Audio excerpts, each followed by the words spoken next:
Greetings, everyone, and welcome to another episode of the Critical Podcast. My name is Jimmy Good, and I am your host. And joining me, as always, is my go-to podcast compadre, Mr. Joe Lever. Joe, how's it going, pal?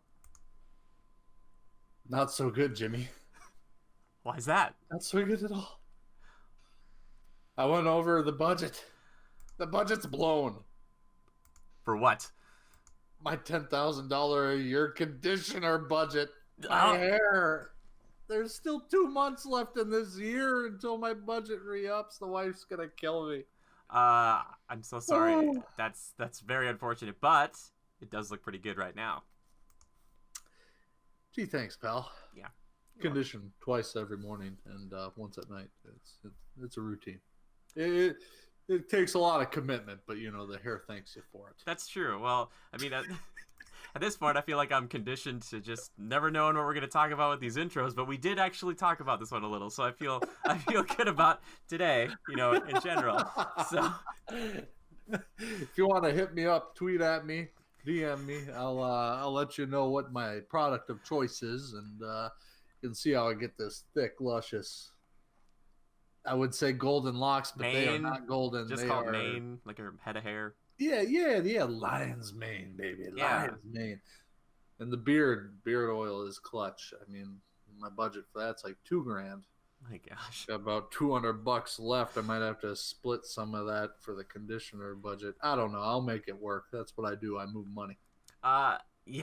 Yes, I would love it if we never got sponsored by anybody but like a conditioner or something like that. We finally got some sponsor, and they're like, you know what, we like these guys. I also like to think that there's a few people who maybe stuck through the intro and were like, when are they gonna start talking about Joker?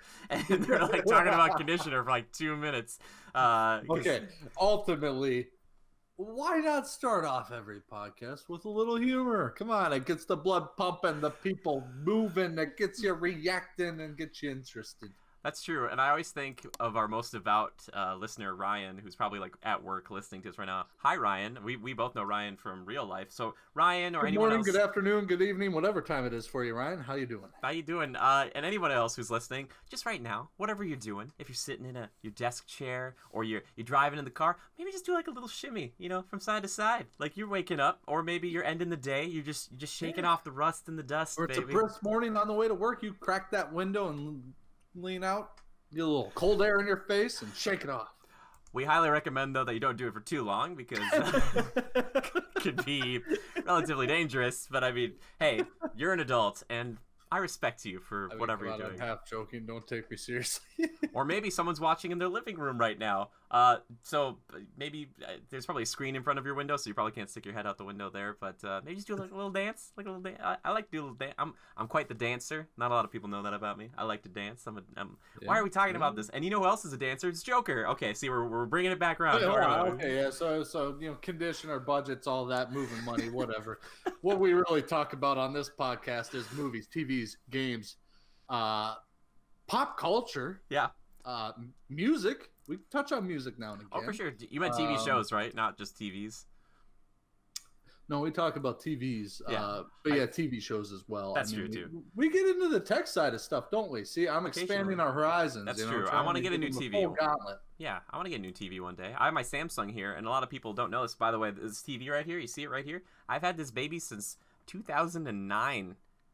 Yeah, believe it or not, this baby right here. So there's for those of you listening to this 2 years down the road, this is currently 2019. That's very good. Thank you, Joe, for that timestamp. People will be like, what is it? What? So that was a solicitation for recommendations. Jimmy likes the game on that TV. Yes. He likes to play his Xbox on there, his PlayStation, yeah.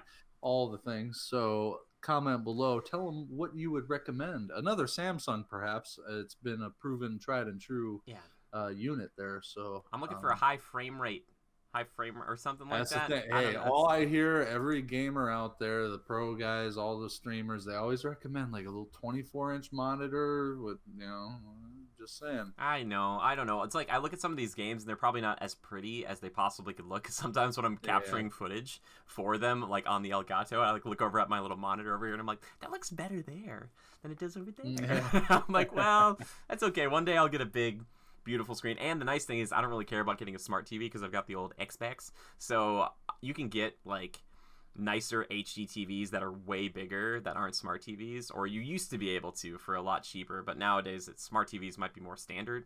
I used to work at Best Buy a few years ago, and it used to be like, well, if you don't want a smart TV, you can get something like double the size for like half the cost. And it was like, okay. That's Yeah, good. you know what's interesting? So it is totally true that you get what you pay for when it comes to technology. Yeah. I mean that goes without saying, but in the world of TVs, you walk in the Best Buy and you look at that giant ass wall of TVs and you're like, man, they all look pretty good. You know, I can tell the picture on this one's a little darker tinted than these.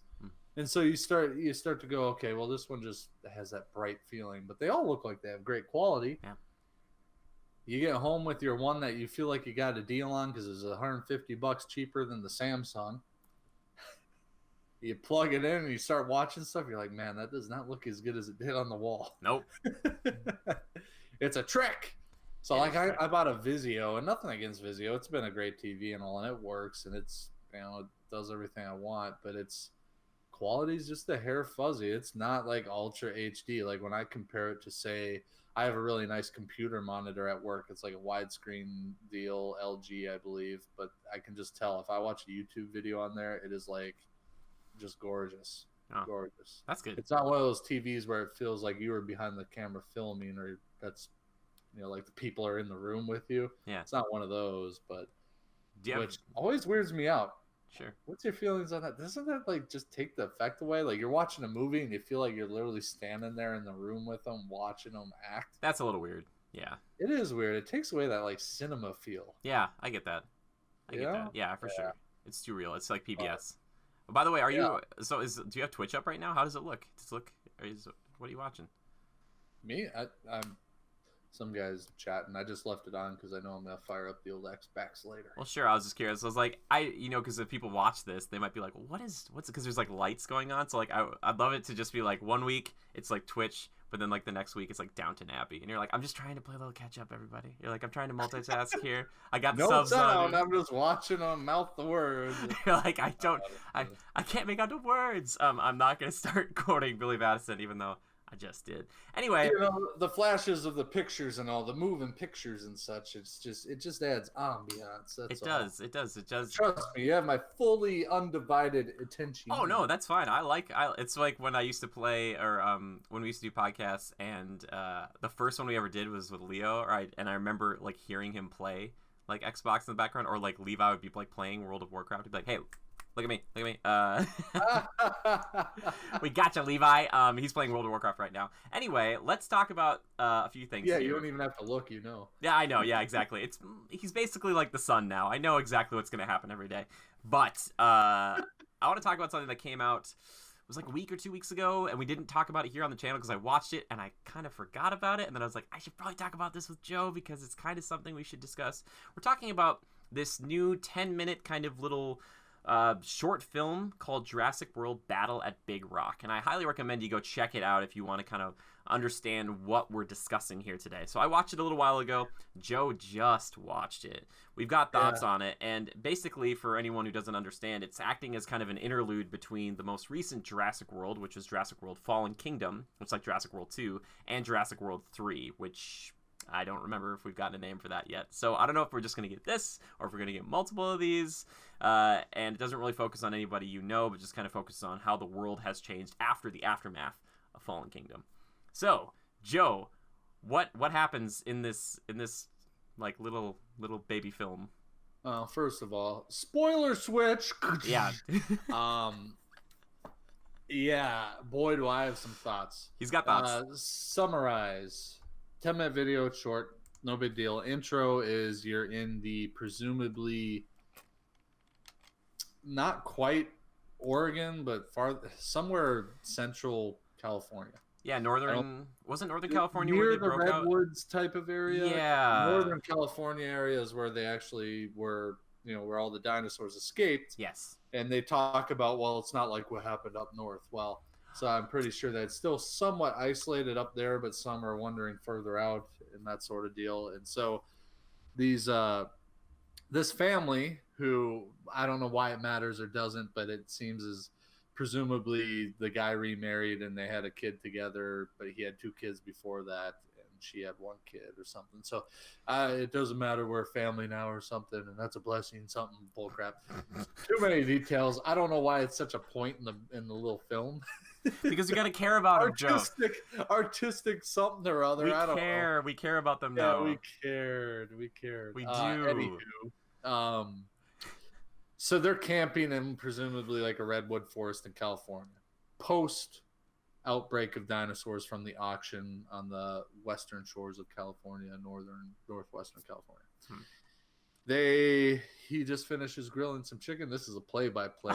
Here he goes. Here we go. Another sip of Red Bull for me. Good. Not right. So then what do you see? The dinosaur comes up and it's eyeballing him. They're camping, redwood forest. Guys roasting chicken, talking to some other camper next door, yada yada, friendly and all that good stuff. Kind of, nobody with any money. They're not in some giant RV bus. This isn't the bus that the T-Rex couple threw off the cliff in Jurassic World or Jurassic Park Lost World. Just an old beat up camper, whatever. It seems to be the rundown here. And so they're sitting down to dinner inside their camper. They hear rustling, or he yells at his neighbor. His neighbor's silent. He's like, what the heck? And they hear rumbling, and look out the window. There's I guess it was a Triceratops, or kind of an ugly looking Triceratops, or something close to it. Yeah. Close to it. And it wanders in with a small baby, right? And they're meandering around this cooler, trying to get in this cooler of food or something, because apparently they're like grizzly bears now. All the plants around them don't look delectable enough. But it was a Yeti, you see, and Yetis don't give way to grizzly bears. Yep. Let alone a Triceratops. I mean, it's a freaking Yeti, right? $350, $400 cooler. Yeah. Sucker's a tough SOB. Mm-hmm. Anywho, they're meandering around. All of a sudden, next thing you know, the daughter's giving the spiel about this one's a herbivore. It's not like the carnivores up north, yada yada. It's not like, we're safe. We're safe. It's not like what happened up there. Next thing you know, boom, roar, here comes an Allosaurus. The girl's like, I know everything about dinosaurs. That's an Allosaurus. That one is definitely a carnivore. Thank you for telling the audience who definitely saw the giant-ass teeth hanging out of its mouth. And it's funny. They meet over the campfire. They sing a little kumbaya, and the Allosaurus attacks. Grabs the baby by the head. Presumably, I think baby's dead, right? Baby Triceratops, done. Nope, thing gets away, scampers away like a little claymation animal. And the mom's all pissed. The mom's getting beat up by the Allosaurus. They're tussling and fighting over the fire ring. Embers everywhere, presumably burns, probably 3rd degree. As you'd imagine. As you would imagine.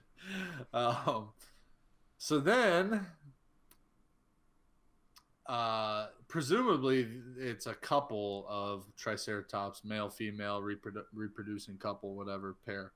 And presumably the bull one comes just boom, bam, into the campsite like, F you, Allosaurus, move along, bitch. Yeah. It's pretty great. It's pretty good. Podcast is not rated R, sorry. No, it can't be. Yes, it is. I think it is, actually. Literally, the Allosaurus looks at him and like, oh, yeah, this looks like a bad idea. And just kind of backs down. The Triceratops move along and leave. The end. No, I'm just kidding. Then the Allosaurus hears the baby of the family in the camper crying like a little... You can say it. No, crying like crazy. Okay. I don't blame the kid. I mean, it saw another baby of a different species almost get eaten head first. Anyway, the kids are screaming, blubbering, and nobody thinks to cover its mouth or hush it. No. And so it's just a wailing away, and that Allosaurus is like, that camper looks tasty. It does. And just rolls it over, then comes in from the end. The baby's trapped in the high chair. Mom gets the baby out of the high chair just in time before the Allosaurus snaps it down and eats it for a little midnight snack. Allosaurus makes its way into the trailer, blows the thing up. The dad's about to stab it with a piece of trim from the window. Presumably he was going to die pretty quick. I didn't see him doing much with that. little girl had been shooting the redneck neighbor's double arrow crossbow earlier that day, decided, I know where I left that, went and grabbed it, thump, thump, right in the eye of the Allosaurus. Allosaurus is like, that hurt, and runs away. Or meanders off, sorry. Yeah. Um, Is that such a thing as a double arrow crossbow? I don't know. I think that's what she called it. Okay. Isn't that what she called it? She shot two of them. That's what I was thinking too. I was like, did she reload this thing? Because those things are hard to. Okay. She's like freaking. It's Lara Croft over there. No. Lord of the Rings. Oh, Legolas. Yeah. Like, amazing if she stabbed it. She stabbed it in the eye with that one of those arrows, and then shot it with that same arrow. That would have been great. Yeah. Still only counts as one. Still only counts as one. Okay. So do you want to talk about? Do you want me to go first? How I feel about it, or do you want to go? Do you want to talk? You seem like you kind of had some thoughts. No. I gave the in-depth play-by-play. You can go ahead and give your thoughts first, Jim. Boom. Yes. You now have the talking stick. Go ahead. Oh, the talking stick. Oh, that reminds me of somebody. It's okay. She's not watching. So, okay. I think it's fine. I don't really know why we need to do it. And like you said, Joe, at the beginning, it's kind of like, well, we're a family now, so don't you worry about that. And it was just like, and when they're talking about the crossbow earlier, because they do mention that early on, they're like, he's like, hey, keep the crossbow away from my kids, Lester, or whatever his name is. And, literally, it probably was something like that, Lester. Yeah, and I remember thinking, like, well, that's definitely going to come back. Because if it's a 10-minute film, every moment has to have, like, a purpose. So there's not really, like, a lot of throwaway lines. So I guess I kind of like that. But you're totally right, Joe. It's almost like, I don't know who this... I'm not sure who it's for. Because if you're watching this, you're not, like, thinking, okay, that right there is probably an herbivore. You're like, yeah, it is. And it's like, well, that's definitely... It's like, you don't have to say it. Like, we can see it happening, like right now. And, it's got that Jurassic Park, it's like, oh, they're about to die, but they don't die. And it's like, they're this close to getting eaten, and they're not going to die. So, I don't know. It's fine. I don't really care about it too much, and I get that they're trying to kind of hype up and get people excited about this, like, new world where, like, dinosaurs exist, and, like, they're out. What I want to know. What do you think about the direction they're headed and what they're really shooting for here is a overarching plot, the whole dealio? They're going to have to do something, because we kind of talked about it off air earlier, but they're going to have to talk about how the dinosaurs managed to not only escape just the government and a bunch of hillbillies with guns, but proliferate and, like, become part of the ecosystem. Because they're gonna have to mention this, because if you don't have that up front, it's gonna be so hard for me to believe in the dino apocalypse. So yeah. I'm interested to see where they go with it, because if you kind of get, like, it's almost like Purge meets dinosaurs. Like, what if a velociraptor just, like, slammed into your house one night and you're like, like, what would that, like, I want to see, like, I wish the next movie was just, like, 18 different vignettes of just, like, there's just, like, a family sitting down to dinner, and, they're all just, like, holding hands, and they're just kind of saying grace, and just, like, Blue comes in, Blue's, like, eating the turkey and stuff. Did you think that's who it was going to be at first, like, Blue the Velociraptor? I didn't think, because of the Triceratops, I don't think it was going to kill it. I was wondering, like, are they going to make Blue a straight-up vigilante, or are those going to be like, but Blue showed up on top of the camper and jumped on this Allosaurus, and was like, I will save more humans, like, I would have lost my stuff. Yeah, I don't know. We're going down that direction of, like, so they're just going to have dinosaurs everywhere, which... that could be interesting. I think it's only good for one movie, but then also pet dinosaurs, which they've kind of alluded to many times, in the past two movies. So I think we're going to get more and more of that. But now that we've got confirmation that Jeff Goldblum, Laura Dern, and Sam Neill are all coming back for 3, I got to imagine it's like their lives being turned upside down and them trying to work together to survive, because I hope none of them die, because I think that'd be stupid, but there's no way you get Sam Neill or Alan Grant back on any island, especially after Jurassic Park 3, and I just want to see, like, I just want it from his point of view, like, he's just sitting in a chair at home, he's just got another raptor claw or something, and he's like watching the news, and he's like, oh my god, and, like, he's like, picks up the phone, and it's just freaking Jeff Goldblum. He's like, I told you life would find a way, and he's like, just shut up. He's like, he just goes and grabs a shotgun like the one in the first movie, and he's like, I've been training. I want it like Terminator, where he's like, I've been training for this, or it's like, oh my gosh, what's her name, from Halloween? Do you know what I'm talking about? Halloween with Michael Myers? Yeah, but what's the name of the lady in Halloween? Not Oh, Jodie the Foster. older lady. Yeah, Yeah, do you know what I'm yeah, talking yeah. about? You're talking about the most recent one who played his mom? No, like the one who's been around for all those years. Like, I don't think it was his mom. You know what I'm talking about? I mean, I Anyway, know who you're talking about for her movies and and stuff.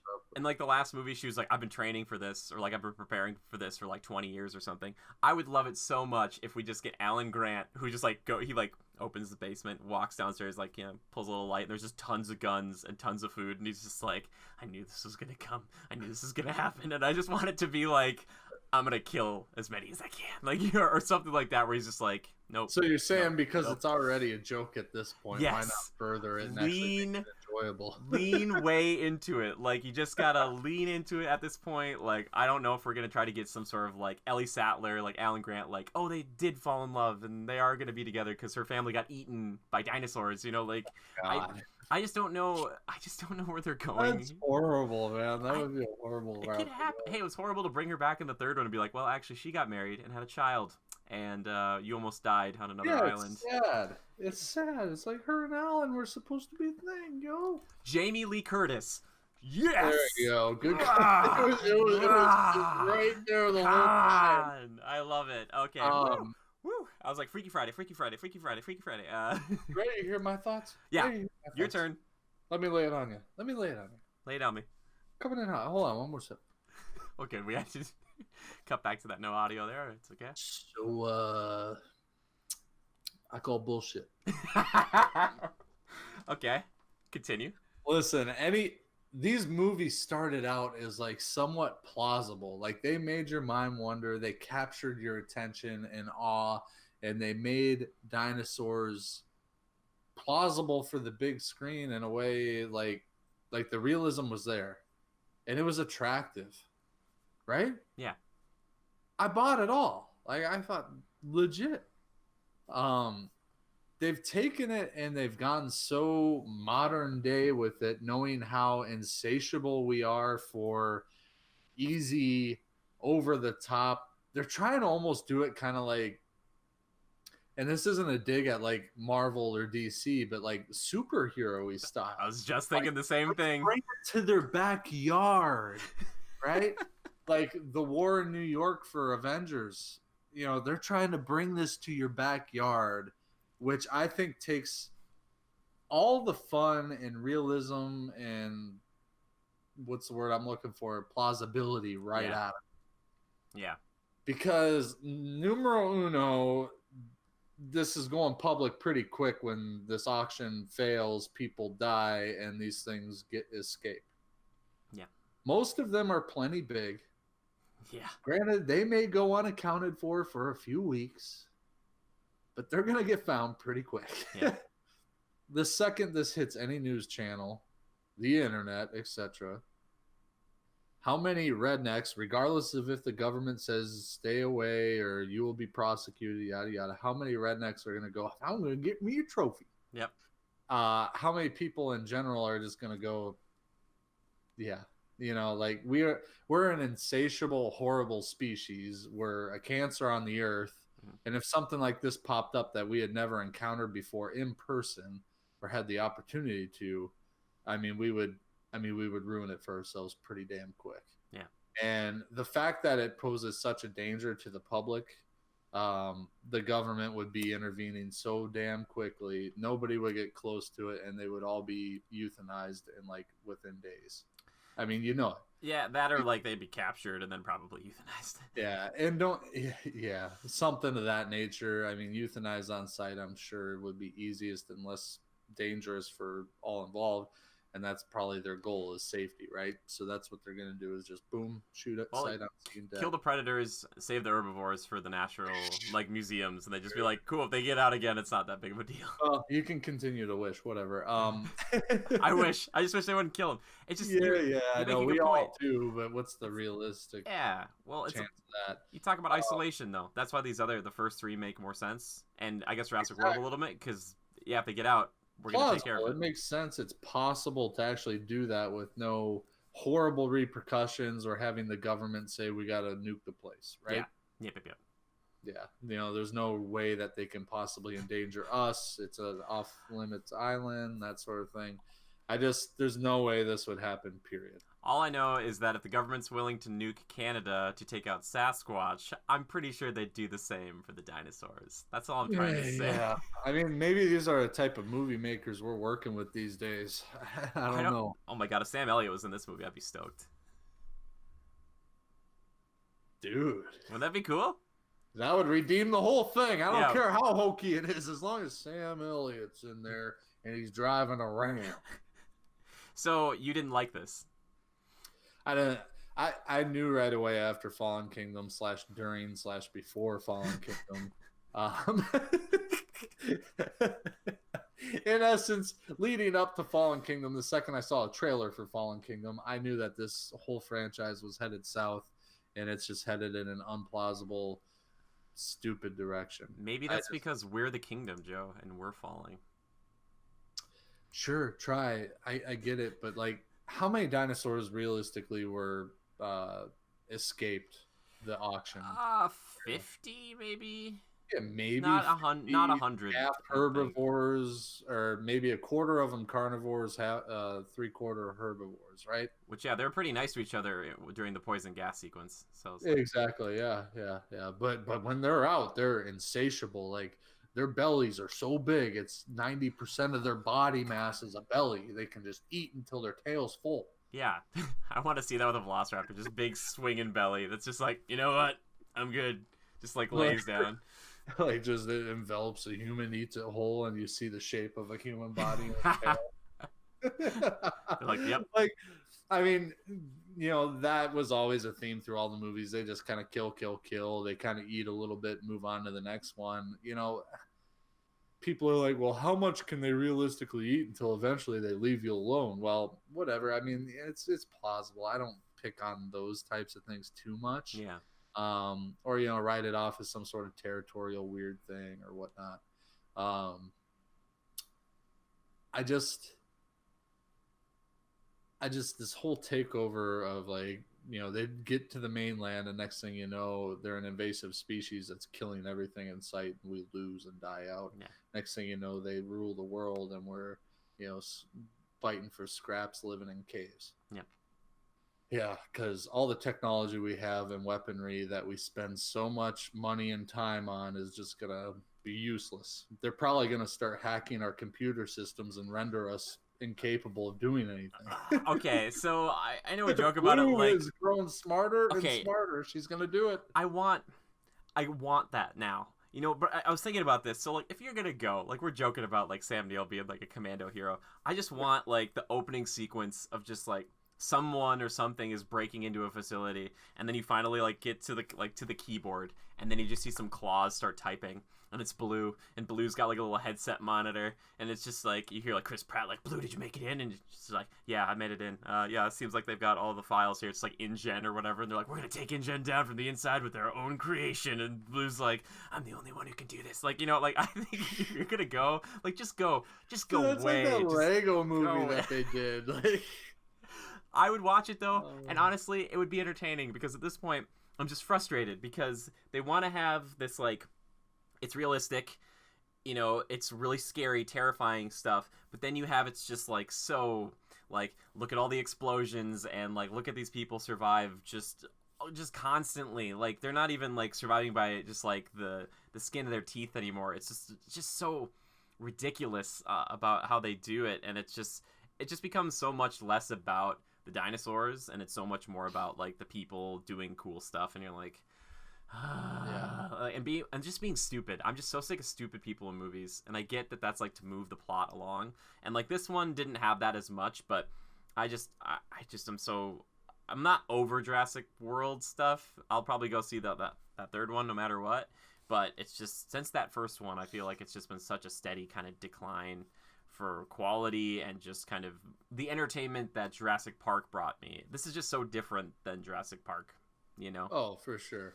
Well, and Jurassic Park is fresh, and the thing is as Jurassic Park fell and, was overrun and then abandoned, you knew where it would go next, like people on the island, and it's now inhabited by dinosaurs and dealing with that and all that works perfectly. Yeah. Okay, then you take the next jump and okay, what's the next possibility? What could be a plot? What are we doing? Well, different characters, and they end up on the island, and come to find out Engine had moved in and they created a base camp, and we're still experimenting with the dinosaurs, thinking there was some sort of hope for a monetary return. Okay, it worked. Yeah. Where do you go from there? I don't know. You just build another successful Well, park. we go really crazy and really get the public's attention. We're gonna bring them to America. Yeah. That would have been so much better in the scene. They when did got it on with the Jurassic boat. Park Lost World. They brought the T-Rex back for a zoo type of display thing. And they showed how it bit them in the ass. I mean, granted, that thing would have been shot down so freaking quick, it would have been mounted and put in a museum right away. Yeah, that's true. It just doesn't have any legs. It would never happen. It can't happen. It's just not plausible. It's stupid. Maybe there's that one. Okay, those little dinosaurs. You have an invasive species of new lizards up in the Pacific Northwest, and it's all those little green raptor The compies. things. Compsognathus. Yeah. Okay, those I can buy because you can't really find them, track them down. They're fast. They're easy to disappear. A lot of these bigger ones, it's like, okay, there's an elephant coming through the park up in California. Some people saw it. So we know we got to search this vicinity. Fire up the chopper, boys. We're taking her down. Yeah. Well, maybe this movie's just gonna follow like the first few weeks after this, and then it'll just be resolved pretty quickly. Maybe that's what it is, like the wrap up of how we either exterminate or capture and return the dinosaurs, because there is still another island and a half or 2 islands that are intact. There's 2 technically, but there's probably more than that now in the canon. So who knows? I just want to know how they're gonna get Blue into the UN. Like one day they'll just be like, and our representative from Isla Nublar, and Blue's just, like, like, that's what I want to see, like sitting right next to T'Challa funny. From Wakanda. Like you know what I forgot to kind of hone in on what I was driving at there with how it would go as far as like plots that they could come up with from, they have the park initially, they go to try and open it, but it goes south. Abandoned, they all visit, and this and that, then engines, operations, and whatnot. And then, okay, you burst out the Jurassic World. Somebody with money finally grabbed the idea, did it right, used the technology that they had in modern day, was able to make this park. Yeah. Great. What do you really do with that movie? Do you just go like, this is Jurassic Park 1, Part 2, and they just freaking blow the place up and it's abandoned again? Yeah. They just kind of repeated a cycle where I think, could they have done something different than that when they didn't just decimate the park and call her a day? Because they just started a cycle again, and then they really wrote themselves or, released a movie and put themselves into a corner. Where do they go from there? They really got to take a leap, right? Yeah. And they went with this whole auction thing and tried to make a horror mansion movie, which... it wasn't the worst movie, but it wasn't great, right? I did like the Indoraptor and stuff like that, but it is what it is. It just wasn't quality movie in general. Yeah. But if they would have kept the park intact, it would have been boring. Maybe made, instead of such a broad scale, what was that white one called? I forget. The Indominus Rex. Indominus Rex. If that thing would have got loose, but it was a more intimate thing, and it didn't just go from like area to area, zone to zone, and destroy everything. Sure. It would have been cooler if they made it something more intimate and dealt more in depth with like each dinosaur they had, kind of thing, and the public, they were able to focus on getting them to safety in a different manner. Like, okay, Pratt was able to find a way for a group of public civilians that were waiting in line for a ride to sneak away from here because the raptor pen got blown up. Stuff like that. And then they kind of do away with the public distress. Sure. And they get them off the island. The next thing you know, it's more of like a mission to re-corral the Indominus and some other creature that got loose. Something of that nature. And then maybe the park isn't totally just destroyed and left in ashes. It's reopened a few months down the road, Indominus is no longer or under lock and key, so to speak. Um, yeah, maybe a little less exciting, but I think if they make it more intimate and more of a thriller, edge of your seat with that little bit of action flair, and not so much Michael Bay, big explosions, helicopter crashes, and bullshit, they could have maybe extended the storyline a bit more into something still focusing on the island and the things we care about. Now we've brought them to the mainland, and oh well, they're in your backyard. Isn't this cool? Imagine if that was right there. I mean, we were already freaking doing that, right? Like, what are these people really thinking? I feel like they took like some 20-year-olds, put them in a room, and said, "What would you do?" Yeah, you film them on your phone. They'd be on your phone. Boss, here's what I would do, and he just effed it up. What did you think of the phone footage? That was kind of fun. At Phone the end, footage. yeah, where they're like showing people like they're like little YouTube videos at the end of that, like during the credits. Oh yeah, the girl that was in like the horse corral and running from the little Yeah, the poppies compies, yeah. yeah, the compies, yeah. And then what was the other one? The Stegosaurus on the road in Colorado or something. Or maybe it was a river road in California, I presume. But Those are you know, kinda I fun. wonder how are they going to bring Sam Neill and the lady and Jeff Goldblum into it. I'm sorry, I forgot her name. Laura Dern, Laura Dern. Ellie Sattler. How are they gonna get all three of them like together in this movie? Okay, Jeff Goldblum's gonna be in some courtroom. I was telling gonna them, say they're all gonna be. I told you, All of life them. finds a way. They're gonna add two chairs in that courtroom, and they're just gonna have them sit down in there. They're just gonna be like, You know all who right, else will be back? Who's the guy from Wedding Crashers? Vince Vaughn. Vince Vaughn. That He'll would be back. incredible. He's like, I'm here to take photos. I'm not just a photographer. I'm also here to let them all loose. My job here is done, I see. Exactly. I wonder how, because I assume this is still somewhat localized, right? They talk about the events up north with carnivores and whatnot. How far are these creatures really traveling, even, you know, within a year's time? Yeah, presumably a ways, but I mean, they're probably not getting as far as out of the state of California or Oregon, right? Sure. So it's still somewhat localized. How do we expose these three main characters that are being brought back to this situation? Like I said, Goldblum might not even be exposed to it, other than they brought him in to get his take on what they should do. Yeah. Sam Neill, maybe it's the same thing. Maybe their feature isn't as big of a deal as we think. Probably isn't. No, I would guess not. At this point, I'd believe that they're just, like we said, they're going to be in some courtroom and they'll be on TV and they'll be like, oh, we decided to pay Dr. Alan Grant like $50,000 to be on this news show. And Dr. Grant, what do you think of all this? He'd be like, I will tell you the same thing I've been saying for freaking like three decades. Please, why does this keep happening? Like, he's just like, You know what he's gonna say? You assholes put me back on the island. Now only the island is my home. They're here. This island is uninhabitable. I gotta go to Europe. I was gonna say, or he gets like a big jacket on, and he's just like, I'm going to a snowy place. Like, he's like, I'm anywhere but here. Just grabs like an ice axe or something. Like, where are you going? He's like, I'm just going north. I'm going north as far as I can. I don't want to worry about it anymore. Don't go in the water. Yeah, no. Yeah, don't go in the water. Yeah. But anyway, I like the clip, like the Mosasaurus eating the great white that just ate a seal. Sure. Like it's like those photos you see of a shark eating a fish, but then a bigger shark eating the big shark. Yeah. And then an even bigger shark eating that shark in the big chain. They did that as a little video montage. It was great. Yeah. So basically, that's Jurassic World Battle at Big Rock. Ironically, a 10-minute thing that we talked about for about 30.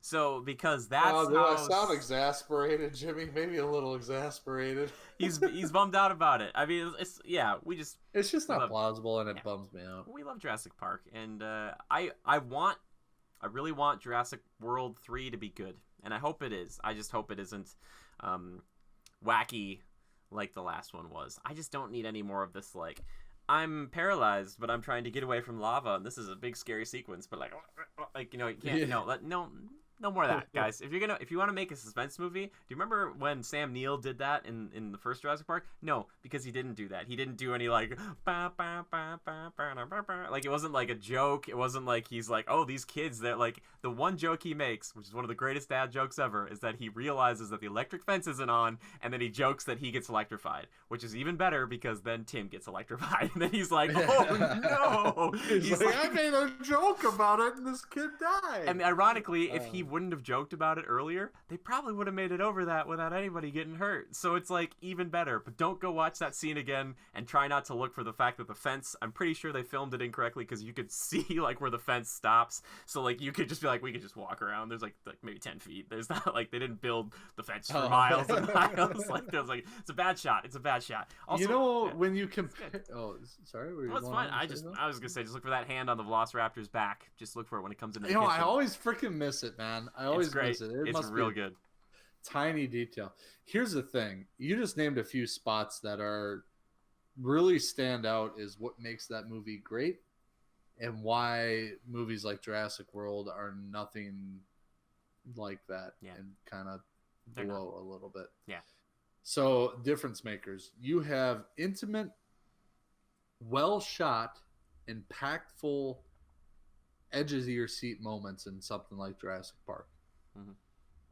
Big one coming to mind. I mean, it's just stages. It's just rungs on the ladder, right? Yeah. Some of them are out of, how do you want to put it? Rungs on a ladder, but picture it in like a zigzag graph, like a heartbeat. High point, medium point, like high point, mountain range. Medium point. Exactly, like a mountain range. You get your little peaks and valleys, but the peaks just keep getting bigger, and then climax. Yeah, exactly. Ending, conclusion. So you name some spots there that are just great. Intimate, well shot, impactful, and they spend the right amount of time on them to get you interested, and they're memorable. Yeah. You have like the T-Rex moment, right? When it breaks out of the pen in the rain and they're stuck in the two cars, and the whole just, excuse me, Red Bull burp, the whole sequence of them dealing with that, and Tim getting smushed in the car in the mud, and Alan Grant saving him with the flare, and then Goldblum getting knocked into the toilet bathroom, the one guy getting eat off the toilet. Like, it's just one big moment featuring all these great characters, but also your best character, the T-Rex, and they did it all justice, and it was just time well spent with those characters in a very well thought out sequence. And it just works. Yeah. So I'll give you that as an example. Even littler moments, like when they're in the tree sleeping and the Brachiosaurus is there and sneezes on them, stuff like that. What are some other ones? The kitchen moment with the Velociraptors, big time moment, memorable. Nobody forgets about it. It's iconic. What are some other ones, Jimmy? The one where Laura Dern is down in the power. Just thinking about that one, yeah. Yeah, down in the corridors down there, and she's trying to restart the switchgear. Yeah, and she, that's cool, and it's suspenseful, and it's just well done and well thought out, and it's intimate. But then you go to a movie like Jurassic World. Stay with me here. Don't get bored now. It's such a whoa, this is such a big thing, and everything is shot with you're seeing the whole park from a broad view. There's nothing close up. There's nothing intimate. Nothing lasts for more than 5 minutes. Yeah. It's like a 1 minute thing. I'll fly the helicopter, and they go after the Indominus, shooting at it. Helicopter crashes, done, big explosion. Oh, that was so freaking great. I feel like I got just so much out of that. It was care about those characters so much. The problem is it's always so short-lived, and there's no thought put into it. It's just more of a spectacle. Yeah, exactly. And that's what makes these movies so... Man, I really got deep into this one, but I'm right. As I think about it, this is why I don't enjoy them as much as the first They're hollow. One. They're hollow. They're hollow. There is no meaning behind it other than, did you see that? Yeah. So, yeah, I mean, I saw it coming a mile away, too. Did I mention that? Mm-hmm. So, good on you, movie makers, for taking something that was so great and cherished and memorable and turning it into absolute garbage. And I don't regret saying that one bit, because it's true. The only reason I want to go see these movies is because they have dinosaurs in them, and it's the best quality dinosaur I'm ever going to see. Yeah. Probably, maybe not my lifetime. I mean, I'm sure CG will just get amazing. Well, I hope so. Or just make more practical ones. Yeah. But you know exactly what I'm saying. You can't not want to go see the dinosaurs. It's so cool, and it is JP still. But man, these movies just do not even compare. Like they're looking up at the 60th floor with JP up in the penthouse, you know? Yep. Just sitting up there. Just a Yeah. severed Sam Jackson arm. Yeah. Yeah. Which, fun fact, Samuel L. Jackson was scheduled to go fly to Hawaii to shoot his death scene down in the mechanical corridors, or what do you want to call it? Mechanical rooms down in the Utilidors. bunkers. The utility corridors. Yeah. He was scheduled to go shoot his death scene with the Velociraptors for that, but a big storm rolled through out in the Pacific and he couldn't go out there, so they ended up just kind of working out, well, we'll just make a prosthetic of his arm and cut it, and it'll be a whole thing, it'll fall on our arm. So they kind of like shoehorned that in. It was originally going to actually feature him and show his death. So it never happened, and Samuel Jackson talked about that in an interview one time. So he didn't get to film his death scene. He just died. That's okay. He loses his It arms still all the all time. worked. Yeah. It still all worked. I heard something about Steven Spielberg, and there was some pilot who got them out of Hawaii during the filming of that, like before a big storm, and then he gave the pilot like a T-Rex tooth or something, and it's like maybe hanging at a bar in Disney, which doesn't make a lot of sense because that's Universal. There's a story there. I'm sorry, I'm not reporting on it perfectly, way. but it's weird, but it's cool. It was one of those things where I was like, yeah, weird stuff. Here's what. Say it. Needless to say, okay, Jurassic Park. We brought this up. We watched this little short film. We could go on for hours. Yeah. I feel, I feel a little proud of myself for putting all that together and realizing why I don't like Jurassic World. Even in our discussions on Jurassic World after seeing those movies, I don't think I ever put two and two together on why I didn't like them as much as the first Jurassic Park. We have to go back and listen to that audio commentary to see if that was the case. Yeah. A profound moment for me this evening. Well, it finally hit me. Refreshing, isn't it?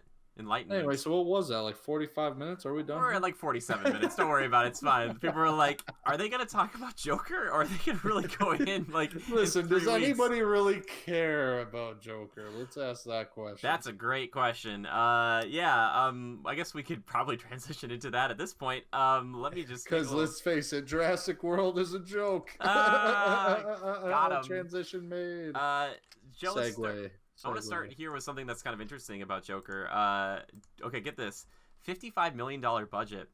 And now this isn't the opening weekend. The opening weekend actually made, get this, $96 million.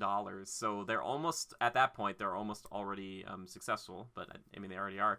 But now, right now, as of this recording, they've made $281 million, making it, I think, potentially the highest. It's doing really well right now for opening weekend. I think it beat out Venom for comic book movies, and then R-rated ones. I don't know where it stacks up against something like Deadpool, but that's still really good.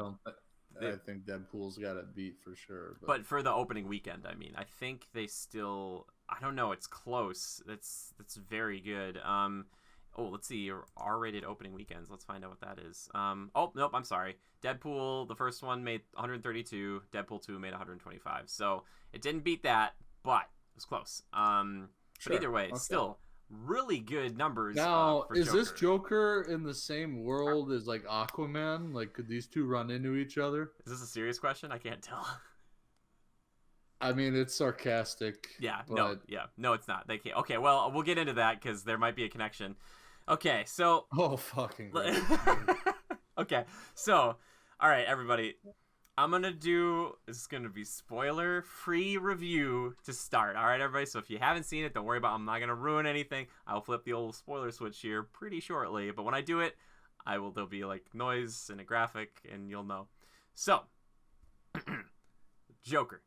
All right. I went and saw it by myself. Joe has not seen it, so I'm going to kind of go over it. Joe's going to ask some questions, maybe. But... We got Joaquin Phoenix. He's back, baby. And he's playing Arthur Fleck, who is this about 30, they say about 30, mid-30s year-old gentleman living in Gotham, basically New York, back in the 1980s. I believe it's 1981. He's roughly. In his 30s? That's what they say. Well, kind of. They allude to it. But anyway, so he works as a clown, and he kind of works for he works with this group that kind of I don't know how you even call it, because it's going to sound bad no matter which way I spin it. But he works for a company that basically leases out people to kind of have clowns go to parties, or like, he'd spin a sign in front of your store to like get Yeah, people to one come of in. those. And unfortunately, the world is pretty rough on Arthur. He has some pretty severe mental illnesses, and he lives with his mom, who also may or may not suffer from some things, and it's not a really happy, super great life for him, and the world kind of treats him pretty poorly. And also, they're like starting to cut government funding for his ability to talk to social workers and get medications. And so basically what ends up happening is all that kind of goes away because they don't have the money for it. And then you get to see what this guy is like when he is completely unhinged, as it were. Besides that, I'm not going to spoil anything. I will just say this. I think Joaquin Phoenix does a really, really good job. I don't know if I would call this like your typical Joker. So if you're going there to see like the clown prince of crime or like this crazy mastermind, you're not going to get that. This is like a person who is like basically kind of pretty resourceful, maybe a bit lucky too in some of these circumstances, and you can empathize with him, and they kind of sell him more as a vigilante, which is kind of weird, because usually with the Joker I'm so used to him just being like the villain. But he has great performance, really cool setting. I think they really nailed like the old school, like this gritty, grimy 1980s, like a lot of homage to Martin Scorsese. A lot of people say I'm not really a Scorsese fan, so I can't really like be like, yes, of course that's Scorsese written all over it. But apparently, if you've seen Taxi Driver or King of Comedy, those are the ones I've heard a lot of people say are similar to it. It's one of those movies though, and I'll say this: I think it's good. If I had to give it a rating, I'd probably give it like maybe an 8.5 out of 10. But it's a lot like Logan. I saw it once, and I don't think I'll ever need to see it again. I was sitting in the theater, and I was getting like stressed out. I was like, this is a lot. It's pretty dark, and all over AMC they had these little pieces of paper that were like, Jokers aren't your typical comic book movie, and they're like trying to warn parents. They're like, probably don't take your kids to this or let them just go see it, because it's not like any other comic book movie you're going to see. And it's very, very grounded. Joe, you might like that, but there's not like any superhero antics. There's nothing abnormal really about this world. And yeah, if you're going to go into this, think of it more of like kind of a crime drama focused around a person who suffers from mental illness and kind of living and seeing the world through their eyes. However, they might not be the best narrator. So, any broad questions, Joe, before I go into the old spoiler section here? I think maybe post my question, or when you begin to answer my question, you can talk about spoilers, or we can throw the switch. My first thought, just based on your opening statement, I feel like I'm looking off in the space trying to think of how I want to word this, but that's fine. Take your time. In our modern day society, everybody's pretty aware of this, that mental illness is not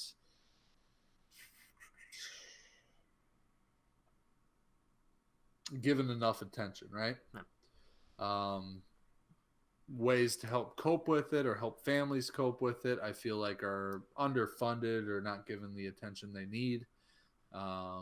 It is a very large problem, like even for jails or municipalities. A lot of people that sit in jail have mental illnesses, and they may be in there due to, they didn't get the proper attention they needed or care, right? Mm-hmm. And I'm saying this without even knowing anything about the film. I'm just feeling like there's some sort of meaning to the film, or they wanted it to relate to that fact itself. Kind of show you the effects or down in the dumps viewpoint from this person's viewpoint of living with a mental illness, and then putting a bit of a twist on it for entertainment, but also trying to draw attention to the fact of how grave of a situation it is, especially in our modern day. Mm-hmm. Yeah, you're right. Something to that. Does it really kind of try to mirror or relate to our modern day society and how mental illness is dealt with?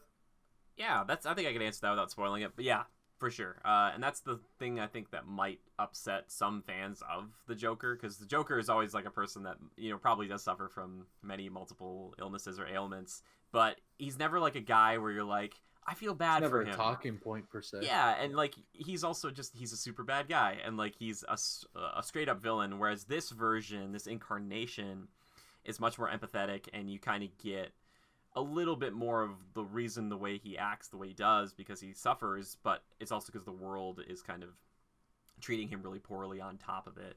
So yeah, I think it is more so about that, and that's what this. I think this movie is really, for me, that's what it seemed like it was trying to say. That's the message I took away from it, is that if you kind of, if we're gonna have, individuals like this in our world and we're gonna mistreat them, then we shouldn't be completely shocked and surprised when it swings the other way really hard after they've been trying for years to. And I'm not saying this justifies any actions by anybody, but it just kind of was saying like, well, you know what, this is what happens when you take someone and you push them to the edge every day, and finally they go over it, and then they're just like, well, guess what, the world wasn't noticing me, and now they're starting to notice. And it's like, ooh.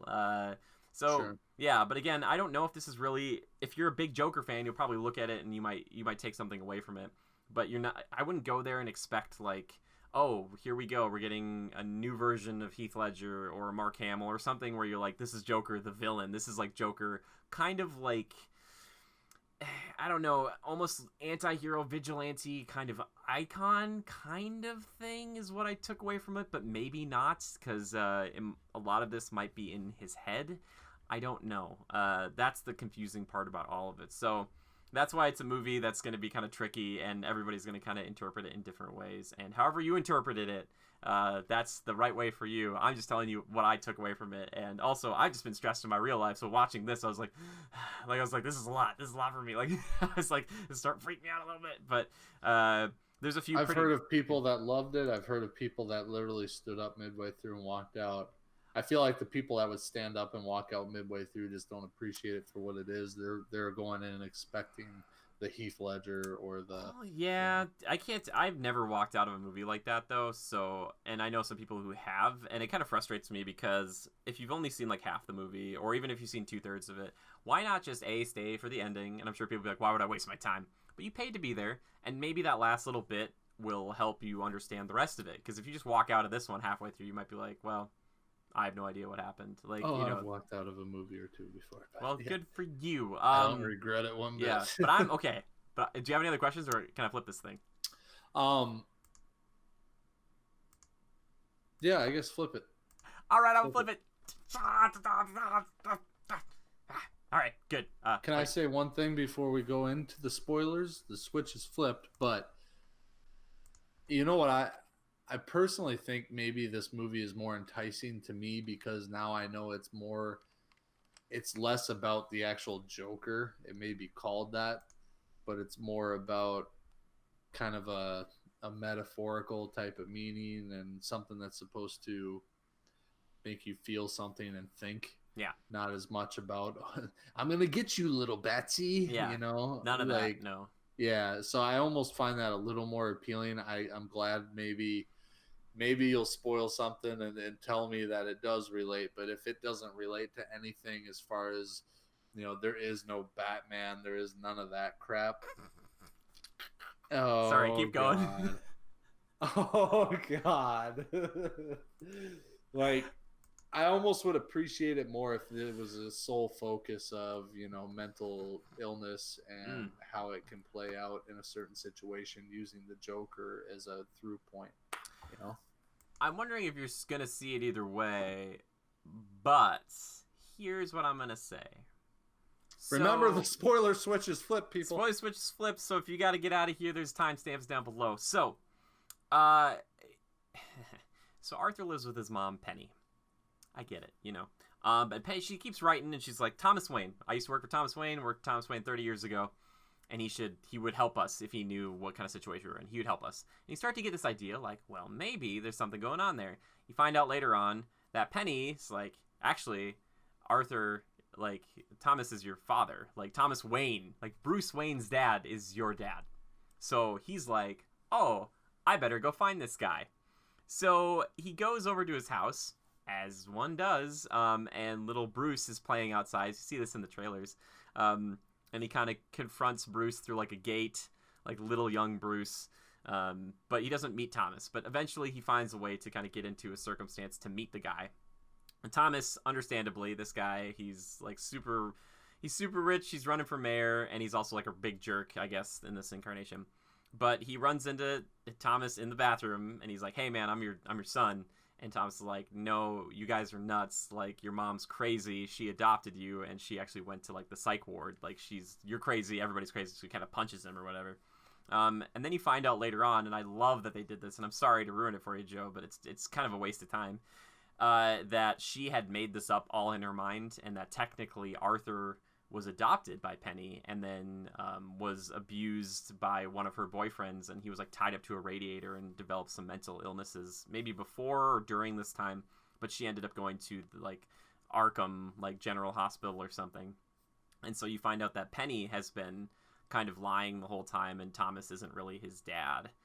But at the end, and this is where I was like, why do we need to see this flippin' scene again? It's like Uncle Ben, son of a gun. There's like this big anarchy's going down because like the Joker is out and everybody's being inspired. He's this guy who's killed people and all these clowns everywhere, and there's riots in the streets.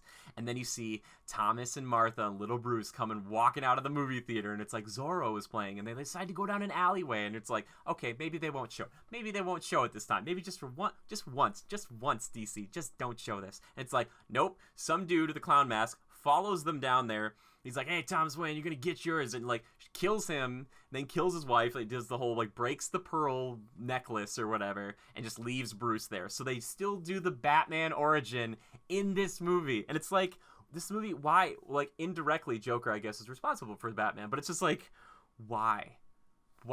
Like it's just why? You put like, two and two together, it seems as though they may be driving at trying to jumpstart this whole DC universe, and they're starting from like square one. Maybe, but that's I don't believe that this was because a good stepping stone for it, is using the Joker as because they're doing the multiverse or whatever. But also you got Wonder Woman, and they're doing Wonder Woman 1984, and then they've got Aquaman. I think they're making a sequel to that one, so they're still doing that stuff. So like, it's all effed up. It's all effed. Yeah, exactly. So it's just like they're like, let's do another Batman, and they're like, this Joker will never meet Batman. It's like, okay, but if it's an R-rated Joker and it makes a ton of money and you make a sequel to it, we're gonna have Alpha Batman, Beta Batman. We're gonna pit them against each other, see how they do.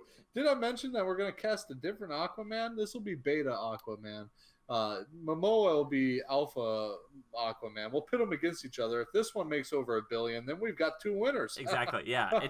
It seems dumb, and like people are suggesting like, oh, maybe Flash because he does the Flashpoint thing in Batman vs Superman: Dawn of Justice or whatever. Like maybe he made a different world. Or one of the theories I really liked was that guy was going to kill Bruce and not kill Martha and Thomas, and that was going to turn into the Flashpoint Batman, where he's Thomas Wayne and he's got guns and stuff, and he's like a super brutal Batman. It's like Punisher Batman, so like he will just kill people, and like his wife becomes the Joker, but that didn't happen.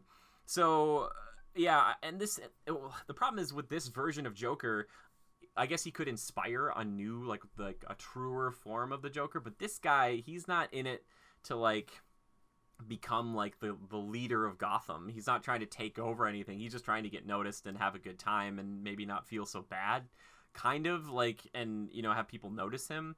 But the fact is, there's some stuff that like happens in this movie that actually doesn't happen in it, which kind of frustrates me a little bit, because you're like, oh great, so we have an unreliable narrator, so it's like he has this romantic relationship that actually never took place ever.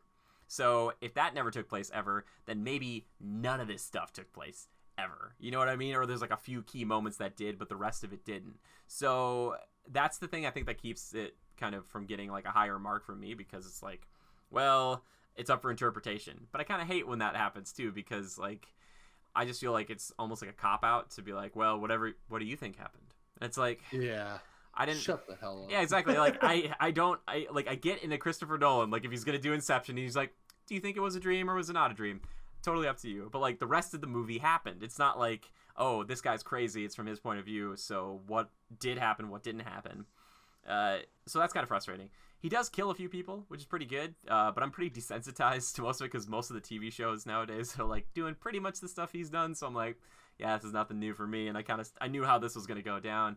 But I think if you really want to see a really standout performance, Joaquin Phoenix, that's the reason you want to go see this movie, because he does a good job. I just don't know if they're gonna make a sequel to this. If there's money in it and they can entice him back, maybe. And if they aren't gonna make a Batman like out of this, I don't know why you tease the origin of Batman. Then it just seems such like a waste. Like it's like, why do you maybe even to add do this? some like, more credibility or impactfulness maybe, to or the there, movie, like, or oh, this is how Batman was created. it's It was a technically backdoor led pilot to because though. of Like it's just like saying, hey, what if this movie does well enough and we can have like an R-rated Batman movie? You know, it's just like that's kind of what I feel like they're saying. They're just like, well, what if this was Ben Affleck's origin or there something? Are some like kooks over there, man. This is Warner Bros. Right? This is just, and they just can't help themselves. Even with like a kind of like a narrative that's just self-contained, they're like, but just in case, if you want to see where little Brucey is, and it's just like, no, please. Like I could just see, like, I'm a pretty big Batman fan, and I was like, oh god. And I was like, are we, like, I thought it was going to be implied, like they were going to go in the alleyway and a guy was going to follow him. I was like, okay, there you go, up for interpretation. We don't know what happened that way. That could actually be a little more creative. Actually, if they were smart about it, you don't have to kill Thomas. Like Wayne, you could do the like that Flashpoint Batman and be like, well, let's see what the like what do the people say? What do people who saw this movie say? They're like, oh, like maybe Thomas Wayne is the Batman, and it's that brutal Batman, and then the sequel to Joker is an R-rated Batman. What they think happened, and they kind of gauge the success off of that. Okay, smart. They definitely want to see brutal Batman, Tom, and so they go that route. I will say this too, and I've heard this because I listened to this show. It's really, really good, called The Weekly Planet. If you guys are listening to us, please listen to them. They like inspired us to do this. But I was listening to kind of their takes on it, and Mason had a really good point. He kind of said, like, this movie, if you would take out like the Joker and switch it with somebody else, it's not like people are talking about how it's like kind of revolutionizing or changing how comic book movies are made. It's not really about the character. It's not a comic book movie. Well, it's not even. It's just using a few names of comic book characters. But it's not kind of, but it's not necessarily like this is like the Joker. It's like it's just called Joker, and I think a lot of people in their heads are like, oh, this is like how he got his start to become like the clown prince of crime. Yeah. You know, but that's not the case here. This is kind of what happens to someone who suffers a lot and has mental illnesses, and it does bring attention to that, which is really good, I think. But don't go to this movie and think like, oh yeah, like think of like your favorite villain. Like, I'm trying to think, like, if it was, like, a Lex Luthor story, Joe, for you, and it was, like, Lex Luthor kind of in name only, but they didn't really, you could switch it out with any person or anyone else, and it would still be the same movie, more or less. Not saying that the performance is bad, but I'm just saying, like, if you take out that character, it's not like, this is Arthur changing into the Joker. It's just like, no, it's not even, like, pure Joker, so keep that in mind. If you love Joker, you're probably going to see, you probably saw it already. But if you're on the fence about it, this is one of those movies that you could watch at home. There's a lot of buzz around it for kind of like being artsy. It's shot really well. There's a lot of cool stuff but keep that in mind too, that this is not going to be, it's not bombastic.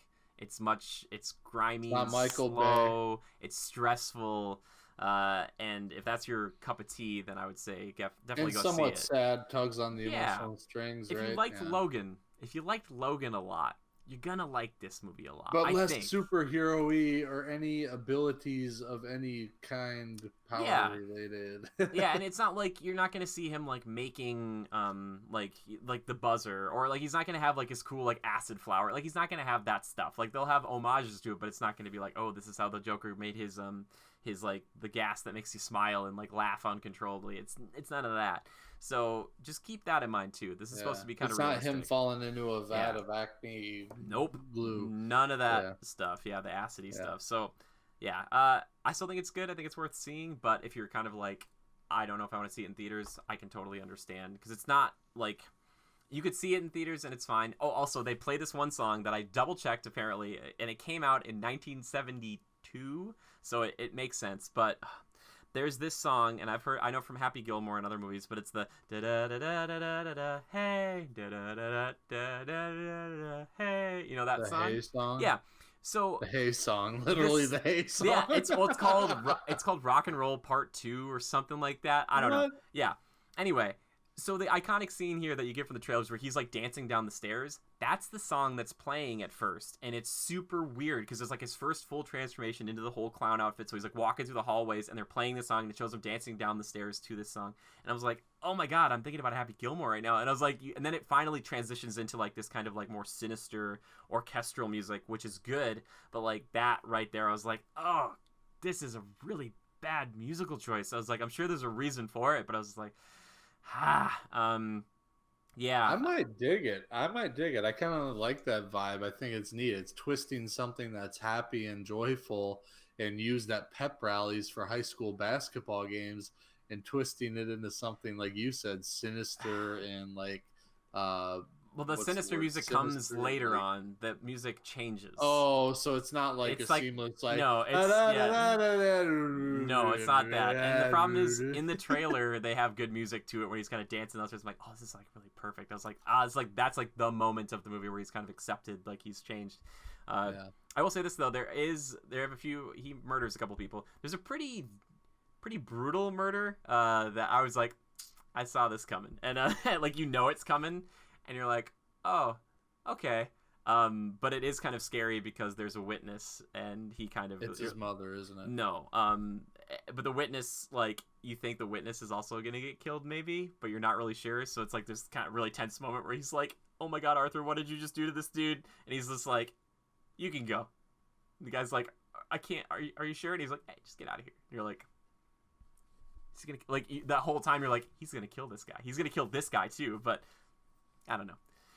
It's a fun moment. Fun for the family. It sounds interesting. Yeah. Honestly, after learning that it's less about the comic book Joker and more about literally a mentally ill character, drawing attention to that metaphorically, whatever, kind of relating to our current modern day, etc., but also having those little nuances and being somewhat artistic and gruesome, it almost sounds more appealing to me. Yeah. Originally I thought, oh, they're doing another Joker movie, and it's unrelated to like our current Aquaman, Wonder Woman, and other characters. So, yeah, they're literally taking the Joker and dragging it through the mud, screwing it up. I still think it's poor choice. Like, they're taking a character that, man, freaking get it right and make this work, because you have two characters that are doing really obscenely well.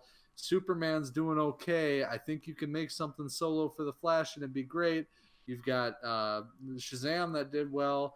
You guys are effing up big time. Listen, I still think it might have been a mistake to use the Joker in another film that's different, separate, but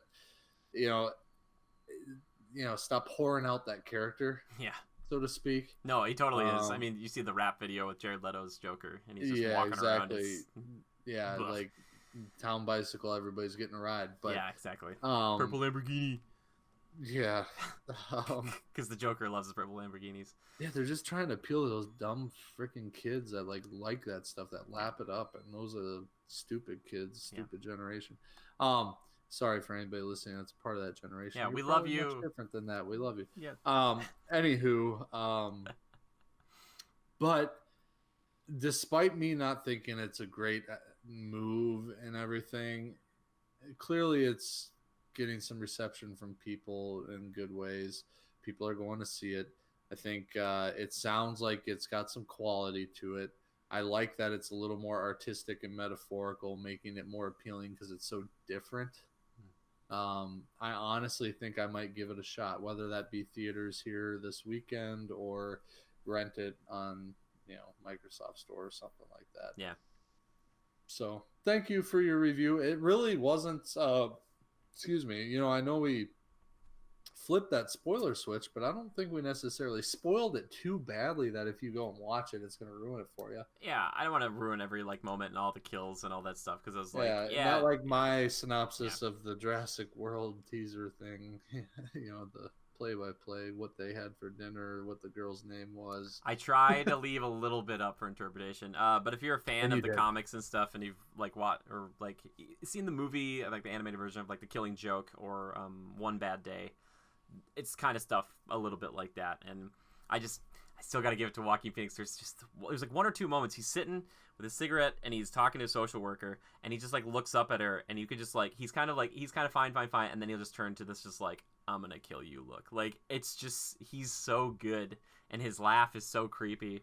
I just wish I could see that transform into less of kind of a bumbling kind of like just fly by the seat of your pants person into more of like a mastermind, which it might be kind of too big of a jump, for that character to do that, but I don't know. Yeah. I would just love to see him to that level, that ability of acting to go up against like an actual Batman, because if you had someone really deranged and really scary and knew that they were deranged and scary, that's where I think that's where Joker lives, because he's like, yeah, I know I'm nuts, like I know I'm crazy, like, and I'm really excited about that, but I'm good at it. Yeah, and this Joker, he's more of like, he's like just kind of coming to terms that he has these problems and he's just off his meds and he's trying to figure out how society reacts to him now that he's not just taking their crap anymore. So yeah, a little bit of a closure on the subject. If you're going there thinking, man, I just saw that Aquaman movie, that was freaking great. Yeah. Apparently the Joker's out now. I want to see how all that ties together. This guy's got to be badass, right? Let's go see it. Wait, why haven't they talked about, the whole ocean thing where the tides and all? What about Batman? Well, this is like 30 or 40 years ago, right? Sure. That's okay. The trick, the right? Time jump. Yeah. All right. I know. That's the thing, and that's how they. If you're going for your comic book movie and you like to watch like the DC films of like Wonder Woman, Aquaman, this is very different. The movie you should be going to see, nor is it any way really related, right? Nope. I would say just go see it because you want to see like the performance and you like everything except maybe necessarily even the Joker. So that's why it's called just Joker. It's not called like the Joker or like Joker Origins. It's just like Joker. There you go. Yeah. So, and you know what? Make more movies like this. Make more movies that are based on comic books that maybe don't have anything to do with like a shared universe. That's totally fine. Go and do it. All I'm saying is it would just be really nice if we could somehow, some way, just get a really good Joker into a universe that could interact with other people, because that's what we want. Like, you want to see that. It'd be like if they had this incredible Tony Stark with Robert Downey Jr. and they're like, actually, he has nothing to do with the MCU, and you're like, you'll never have anything to do. You're like, well, why? Like, you'd be like, oh, he made this amazing character, and you're like, he'll never interact with anyone. Not that you'd want to see that. It's like, and this has no relation to. I mean, the only relation to the Joker is what Gotham City and the Wayne family relation. That's kind about it. There's no relation to any like comic book release, comic number 102 or something. There's no story. There kind of is, like I said, it pulls from like things like The Killing Joke and One Bad Day, which are comics, so like an offshoot of like the mainstream Joker. Is that what we're talking about? I think the theory right now is maybe that he could inspire like another real true to life Joker, because he's not necessarily that guy, but at the same time he could become that guy. It's just like right now he's not like super intelligent, and like I feel like that's a really big sticking point. Not that he's dumb, but like you need. Like your Joker, if he's going to go up against Batman, you don't have some guy who's just like bumbling around and he's just like, oh, Batman, like I didn't plan this at all. Like Joker is like, he thinks things through, but he's also kind of wacky, whereas this guy, it's like, he's just really, he really suffers from mental illness and he's just kind of trying to get by, with his clown makeup and a gun. Like we all are. And the way he gets his gun is kind of weird too. I don't know. We'll see. We'll see if they make a sequel. I'd be interested to see where they go with it with a sequel. But again, because the fact that he is not a reliable narrator, they could change any or all of this at any time. So they set it up that way, those assholes, just in case it didn't do well. Yeah, they're just like, well, none of it really happened. It was all in his mind, and he's in Arkham Hospital. Like, not Arkham Asylum, but don't worry about it. It's just like, okay. But again, Joaquin Phoenix, such a good performance, man. Like, good on you. And I hope it doesn't, like, destroy your mind, because I feel like everybody who plays the Joker, like, comes out of it scarred or worse. And I would love to see. Apparently, Jared Leto's getting a ton of freaking he was frustrated that they made this movie, and my friend sent me this picture of just like all the other Jokers like making fun of the Jared Leto Joker, and on Twitter Jared Leto's just like, please stop sending me this stuff. Like people are just sending him like, oh, like the new Joker's out and it's better than yours, you know. Like he's just like, please leave me alone, I'm Morbius now, I'm Morbius. Yeah, That I don't is know. kind of pathetic, and you know it's bound to happen. But geez, Lou, what makes him regret ever playing anything comic book related, because the community that loves that stuff just hounds people about it. And if you're not the best, if you're not Tony Stark playing Iron Man, you're getting hounded in a bad way sometimes. And how annoying! Like people need to really think about their actions more. I'd feel worse if he didn't send his co-stars like dead rats and used condoms. So it's like, like I feel like you kind of brought this on yourself like a while ago. He's like, this is what the Joker would do, and it's like, did somebody hand him which comic books did you hand him? Like, because I don't know. Like, I feel like he's like, the Joker. I'll tell you what the Joker's into. Really creepy male, like super creepy. Like, it's like. No, so at least, yeah, I don't know which Joker is less like the real Joker, though, because I feel like Jared Leto's Joker isn't necessarily a better version of, like, and that's the thing, is, like, it's all up for interpretation about, like, my Joker might be different than your Joker, Joe, versus, like, you know, Ryan, who's watching this, like, what he wants to see in a Joker. Yeah, I don't know, it's just interesting, and... The Joker has never interested me, so I'm bad to comment on the character in general. Sure. Hence why I might like this movie a little bit more, because it's a little more relatable to the real world kind of a thing. But he's kind of a lackluster character. Like, is he ever really I guess he's a threat to Batman. I just doesn't do anything for me, right? It's not like Bane fighting him off or Killer Croc or something of that nature. It doesn't get me blood pumping. He's Batman's Lex Luthor in a sense. Think of it like that. Sure. He's the other side of that coin. Yeah, I guess a little bit. Right. And I think the only reason I really enjoy or like Lex Luthor is because he was done in a appropriate manner as Michael Rosenbaum in Smallville. Yeah. So, which is a different style. Yeah. I think it's all in the style you show him off and whatever. I just don't know what the new Batman with Robert Pattinson, like, if I really would love to see a good Joker done in the DC universe and be part of the rest of it. I don't think it's going to be this guy, but it could be if there's enough money. The problem is you can't really take an R-rated, like, grounded in the 1980s. So, like, he's 30 or 35 then. So what, you're going to age him up to, like, 75? Or, like, you can't really bring him into the like the DC, and he's like, well, you know, like, you know, just like yeah. Wouldn't be good. Well, you know, the thing that's jarring to me, and I don't think we need to get too into it, but it's worth a mention. You know, looking at the other side of the coin here and thinking about the current DC universe and the successful, you know, the real, what they're trying to set up is a saga of films, right? Aquaman, Wonder Woman, Man vs. Steel, or Man of Steel, all that stuff. Man vs. Steel would be a good movie, though. Some dude just punches a steel rebar. Steel beam. One day. One day. Please send us your drawings of Man vs. Steel. I would really love this. Even if it's just a stick picture. Just... I picture an old samurai-type Asian man just consistently, slowly punching methodically. He would break through it. He's gonna break through it. Yeah, one day that steel will bend and break. Yeah. No, so you know they have this all set up with these characters and this saga that have been, you know, most have done fairly well. I think everything's been somewhat successful except for one or two, right? I don't think Justice League did as well as they wanted or presumed it would, because it was forced. We all know that. But you know, Ben Affleck, gone. He couldn't last it out. He wasn't committed enough, whatever, what have you. Had some issues himself personally. Whatever. Say what you will, you know. They're going to replace him with Robert Pattinson. Is he being replaced? Like, he's going to just slide into the same boots that Ben was in, put on the same helmet and all? Or is Robert Pattinson coming in as, Bruce was just, he was too decrepit and just couldn't keep up with this lifestyle anymore. He trained me. I'm here. He'll be Dick Grayson. Be something. Yeah. That's what I think. Something of that nature. I think that makes sense. I hope so, because they got to put some sort of try delineation there. Otherwise, it's gonna be like, damn, Ben, what happened? Yes, he's looking pretty That's good. not my Batman. Yeah, no, yeah, I just want them to. They have so much money and so many resources. DC, all I'm asking is just try just a little. Write it well, please.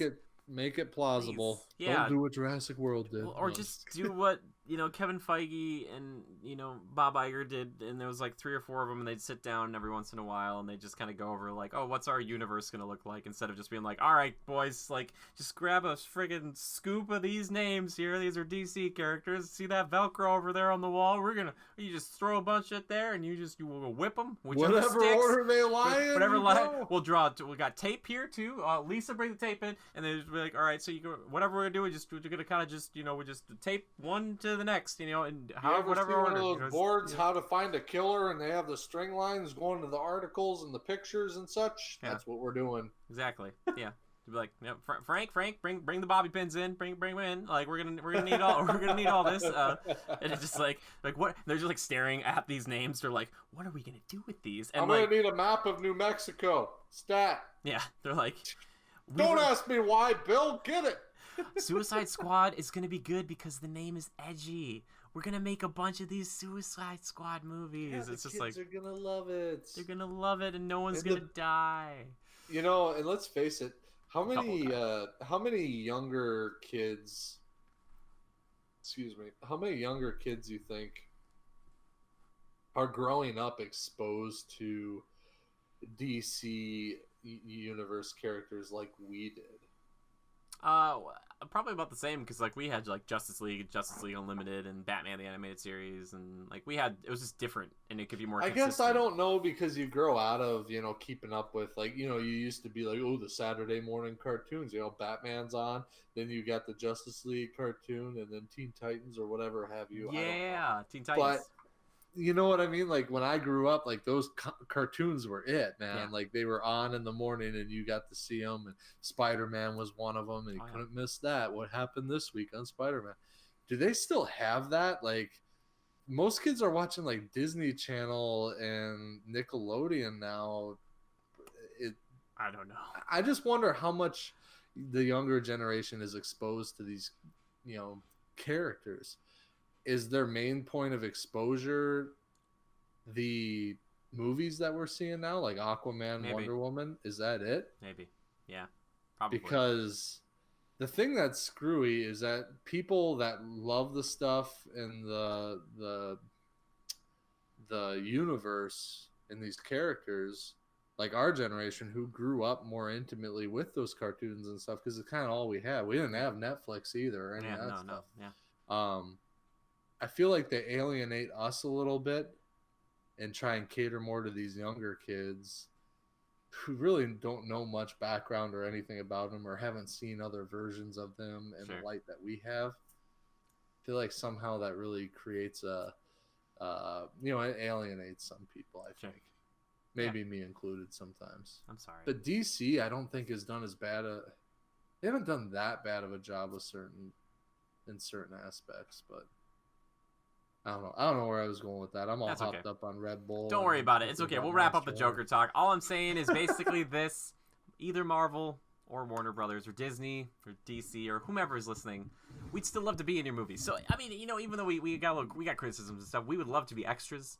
Be happy to be there. I don't know where Joe Manganiello is right now, but if he's out as Deathstroke, you give me a call. Put a little mask on. You dye my hair white. It's totally fun. I'm ready to do it for like $10 a day. $10 a day. Johnny Blaze, I'll do it. Yeah, it'll be so great one day. No, I'm Ghost Rider. Wait, no, I'm Superman. If Henry Cavill's too busy with Geralt of Rivia, I'm all in. That'd be so great. They're like, I'm sorry, Mr. Cavill is actually quite busy today because he's hunting a Leshen, so you're gonna have to call back. And they're like, we want Man of Steel too. Where's Brainiac? Yeah, man. It's been so long. Call Mr. Lever. Call Mr. Lever right now. Robert Pattinson's like, I'm out too. Bring Jimmy. That would be great. I'm happy to be the new Batman. I would love being new Batman. I would love being new Batman. I will be Batman for forever, man. This would be insane. That'd be great. Batman versus Superman. We would have so much. We'd have a better rapport though than those boys did in Batman vs Superman. Like you and I, we'd actually care about each other. Like Martha, why did you say that name? Yeah, I'd be like, clearly I know because both our moms are called Martha, and I researched the crap out of you, and it's not like, it's like, come on, Batman. It's like, come on, dude. Like, Martha. Yeah. Dumbest Batman ever. Yeah, it's really it's rough, but he's also super brutal, so it's kind of like, ooh, like I didn't hate Batman at all. oh no, I thought he was that fight sequence where he takes out all those dudes and he's like whipping crates at people. I was like, yeah, Well, this is Arkham Asylum. Like, very rough and tumble. I really preferred it. Anywho, Yeah. we don't need to get That's into the review of that movie. it's okay. We're gonna wrap it up here because we're gonna talk about something else. But Joe, we're already at an hour and a half, so we could probably just start. We'll just talk about Ghost Recon next week. Maybe we'll play a little bit more of it. Well, yeah, we gotta play more anyway. But first impressions are it's good. Time There's Killers. some glitchy issues. Should we go to Time Killers? Oh yeah, you know what? Let's talk. Okay, we're getting to that point of the show. You introduce it and you do it. I'll do the timestamp. Perfect. We're getting to that point of the podcast that you like to call, I like to call, we all like to call time killers. Anywho, Jimmy, these are the things we've been killing time with: movies we've been watching, books we've been reading, music we've been listening to, other podcasts maybe we've been listening to, video games we've been playing, all that good stuff. Maybe I repeated myself once or twice. Here we go. Ghost Recon, we both have been playing quite a bit. I think we'll talk about it a little bit more next week once we've had maybe another week into it, or another weekend into it.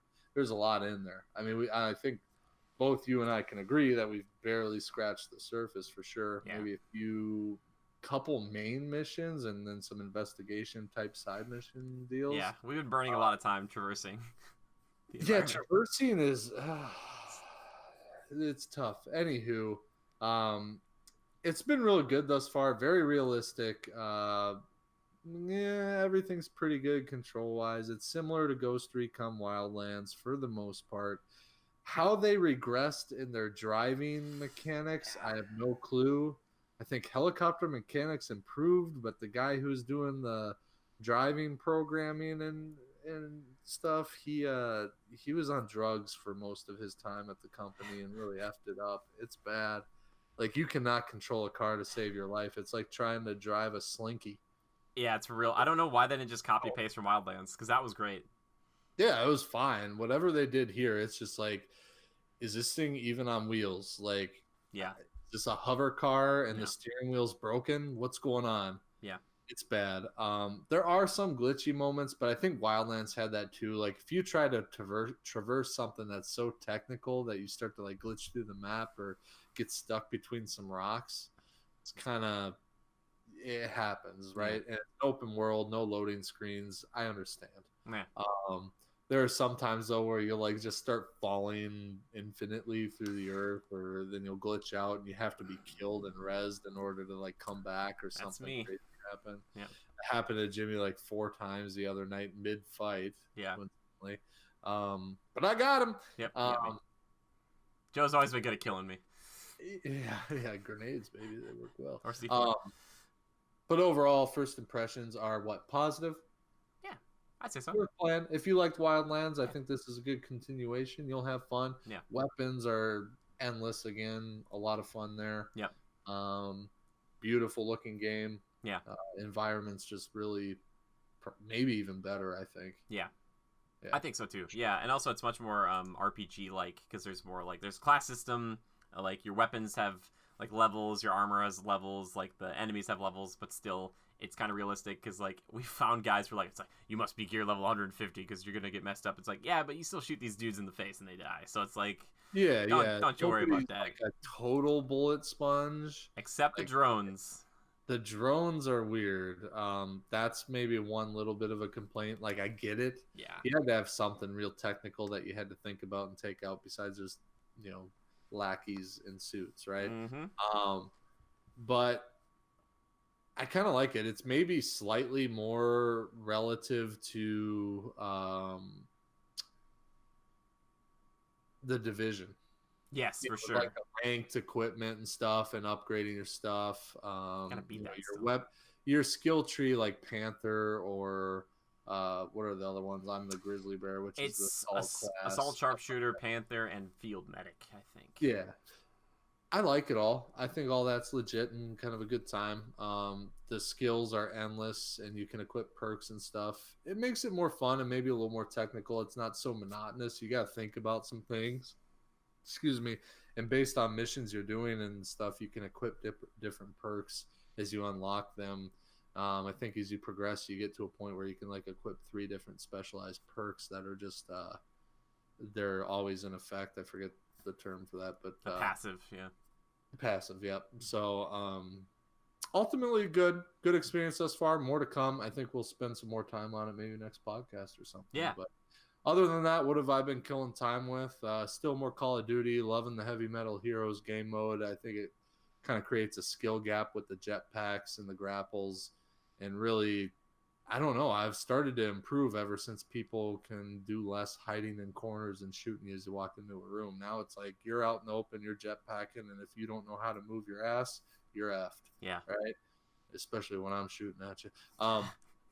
But anywho, that's been a lot of fun. I'm trying to think of anything I've watched lately. Oh, Succession on HBO. Oh, yeah. Actors and whatnot, I don't think I could name a single one. The one guy, the older gentleman that owns the company, is trying to not hand it down to his son too soon. Wants to stay involved for a while. I forget his name. He's been in stuff. He's recognizable, but either way, it's kind of an interesting kind of edge of your seat deal. And it's all about the stake in a company and this family. And it's a big media company and marketing company that owns like news stations and stuff like that. And they're kind of a global company, so it's a big deal, and it's interesting. I'm only 2-3 episodes in, and it's mostly them fighting amongst each other. The dad who wants to stay involved in the company but is pushing 70 something or 80. He has like a heart attack or brain aneurysm in the hospital for a bit. That becomes a big dramatic thing, keeping the company afloat even though there was some big $1 billion loan taken out, stuff like this. It's kind of interesting, kind of a look behind how the stupid ass rich business people live, and I'm sure for the most part it's somewhat realistic in some ways. Sure. How they think they're more important than regular people, like when he's sick in the hospital and how they talk to the people at the hospital. I'd just be like, you know what? I think I'm going to let the guy die because you annoy the hell out of me, So it's pretty interesting. I think good characters, good actors for the most part. It's been fun. So that's something new that I've been watching. For once, I have something to talk about. That's good. Last item I'll leave you with, Time Killers. Boy, I am loading it up today. This Red Bull kicked in hard. I know. I was like, we got to put a Red Bull in you in every week. Jeez. Yeah. Call of Duty Mobile came out last week. I was going to ask you about this. Believe it or not, and I was like, I'm never gonna play it. I mean, mobile games, I don't play any games on my phone ever. I use it for work, emails, Instagram, and texting hails. Yeah. But this game is actually surprisingly kind of good, kind of fun, cool, and I'm pretty dang good at it because of the 2 battle royales I've played. I forget how many people are in a lobby at a time, but it's a big map. I mean, it's literally kind of like the real Blackout Call of Duty Black Ops 4 here. I've won both of my matches. So one time I loaded in the quads as a solo one time, and then the other time I loaded in with a team, and I won them both. It was pretty awesome. It's like first-person shooting still and everything? First-person shooting still. You walk and move with your left joystick, and then you look around with your right joystick, although it doesn't. So you just move your thumbs on your screen. phone. Okay. But then when somebody shows up, you like release your thumb and push down on the shoot button, which is also by your right looking around, and you just hold that and you can shoot and look around at the same time, so you can aim and do that. And then when you release, he stops shooting, and you can hit the reload button and then keep looking around. So you got to kind of, I think what really counts a lot is if you can always keep your body moving and walking and shoot at the same time. And if you can keep walking, you can reload and look around. And really you work on the dexterity in your right thumb to be able to look, shoot, and maybe hit those buttons and kind of memorize that. once you get your movement down, people have a hard time hitting you because they gotta like pause to like hit that button, and they're trying to like, some people just can't. Especially if it's your first time in, it's hard to grasp that. But no, I found I'm pretty good. It's kind of fun. Like if I was bored sitting in an airport, you're darn right, or on a flight somewhere, yeah, I'd be all about it. It's kind of cool. It really is. I didn't think a mobile game could be that legit, but it is. So anyway, that's enough of me. Red Bull's still in me, but I'm gonna put a cork in it for now. No, it's fine. No, it's fine. That's why the people come here mostly to see you. Let's just be honest. You know, they started with Levi, and then they're like, but now it's Joe. I'll take the bronze. It's all me, baby. Yeah. Yeah, Ghost Recon. We talked about that. That's kind of what I've been playing. Monster Hunter World, though. I'm just gonna say it briefly. Monster Hunter World Iceborne, the expansion. Not only is it worth your money, it's worth your time. So go play it. Because for God's sakes, Monster Hunter World might be it's one of the best video games I've ever played in my entire life. And that is not hyperbole. I played more of that game than maybe MMO I've ever played. Like it's so freaking good. Anyway, I've been watching, and I'm almost done with the second season of Disenchantment, which is on Netflix.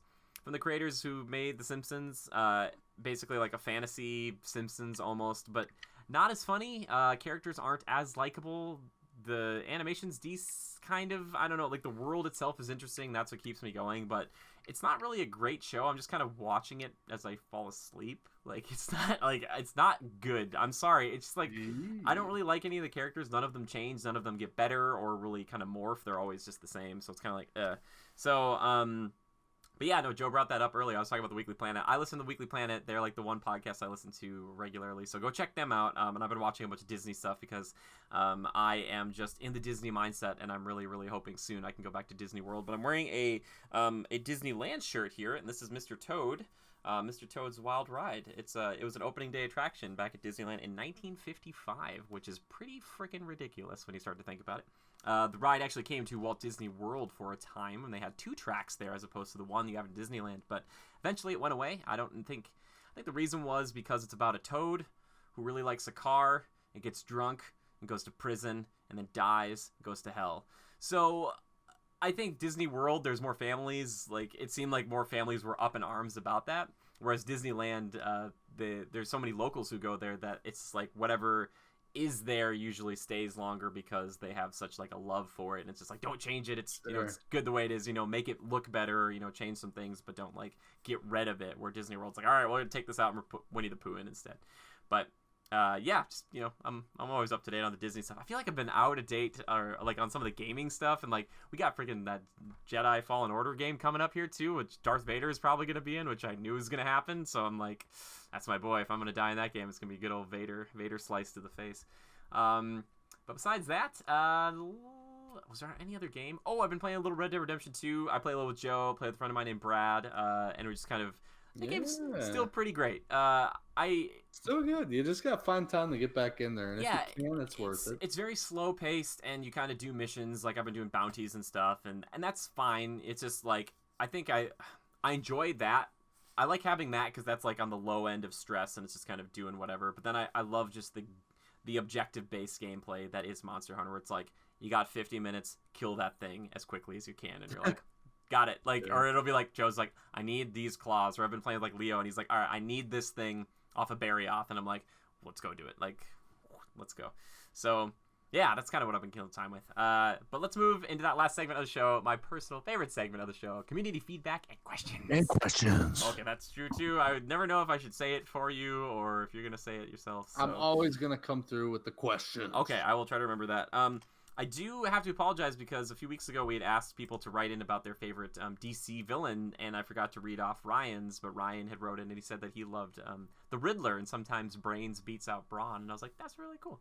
But I asked our Legionnaires, let's see if I can find this here, I'd asked them if they have any reviews for Joker, because we're talking about Joker this week. And I saw a few people write up some stuff, but this is the one, and again, Ryan, because he's right on it. He says, Joker is a masterpiece. delicious, dark, and unsettling, making the viewer feel in the mind of the Joker. I'd recommend multiple viewings of this movie due to all the information you may miss or to fully understand everything. Which I thought was pretty interesting. I was like, oh my gosh. And then another one in here from Fragadon. This is another little review. He says, I will say this much on the Joker.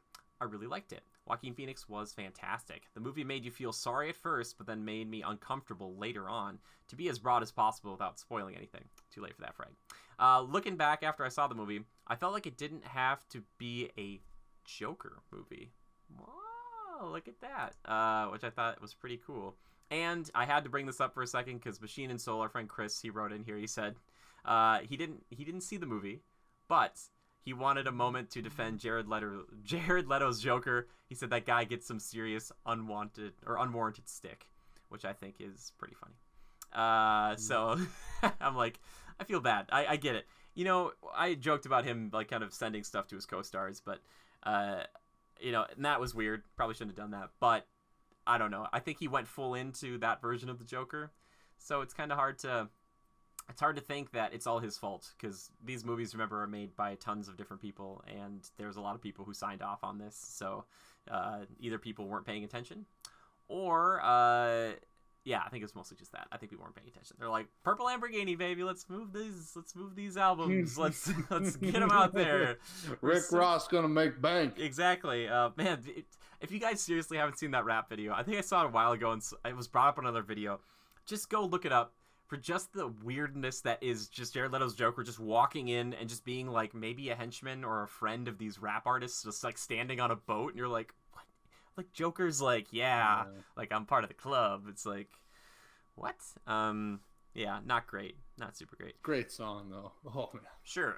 Anyway, there you go. That's gonna do it for us this week, talking about all this stuff. But please, guys, if you want to leave a review for Joker, if you've seen it or if you haven't seen it, if you have questions or whatever, please leave them in the comments. Or if you want to talk about Jurassic World, Battle at Big Rock, or Ghost Recon, or any of that stuff, just send it here, or just send it over to us over on our Twitter. You can use the hashtag Critical Podcast if you want. You can send it at our official one, which is at GoCritical. But I man both of that one and my personal one, which is at JimmyGood013. So if you want to tweet me something, baby. I want to just tweet me something good, something bad. Tell me how your day's going. You know, I want to know. Joe, if they want to talk to you, where are they gonna find you? At Lever62. At Lever_627. That's Lever just like Beaver, only with an L. The Red Bull's finally starting to fade from his veins. No, I'm thinking so quickly I forgot I was spelled, and I went into saying it, and I effed it up. So you're saying you're better than freaking words now and letters. You're just like, I've risen above it. My brain is thinking so fast. You're like the Joker. You're just like, my head's in a different space. I did it in sign language, and I didn't even know it. That'd be kind of incredible. But if you want to hang out with us, I'm so sorry. The last couple of weeks have been weird. OBS has been super weird, but I do stream on twitch.tv/critical reviews, usually Monday afternoons. For some reason, it's just been such a pain, and I don't know why, but I'm gonna figure it out, so don't worry. So I might be streaming again, maybe even this weekend, but by the time you guys see this, it might have already happened. So just go check the archives. It'll be over there. But if you want to support our show, we have a Spreadshirt where you can get some cool merchandise. That really does help us a lot. And we also have a Patreon. So if you want to consider supporting us on a monthly basis for this show and other shows, I would really appreciate that. So thank you so much. And also, Joe, thank you for hanging out with me and talking about all this stuff. It's always a pleasure. Always a pleasure, man. Always. And to everybody who's tuning in, thank you guys.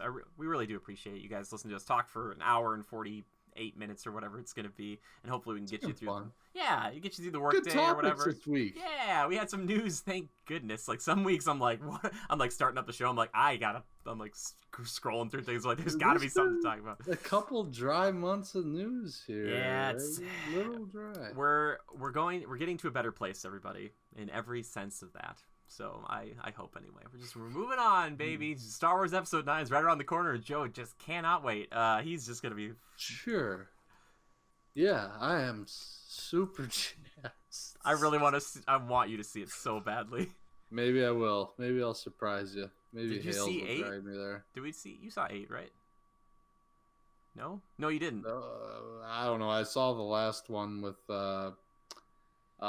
Forrest Whitaker is the gas mask guy, and that's not the last one. You're talking about Rogue One. Okay, yeah, last one I saw. That's the last one you saw. Okay, that's okay. We'll go see Ford versus Ferrari. Yeah, now there's something I'm excited for. I know like you are. that. I'll pay for you to go see that.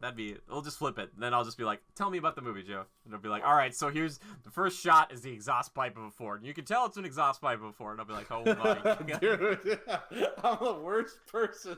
Give us a summary, Joe. Yeah, the exhaust pipe on that first Ford car in the beginning. It was a Mustang, 1979.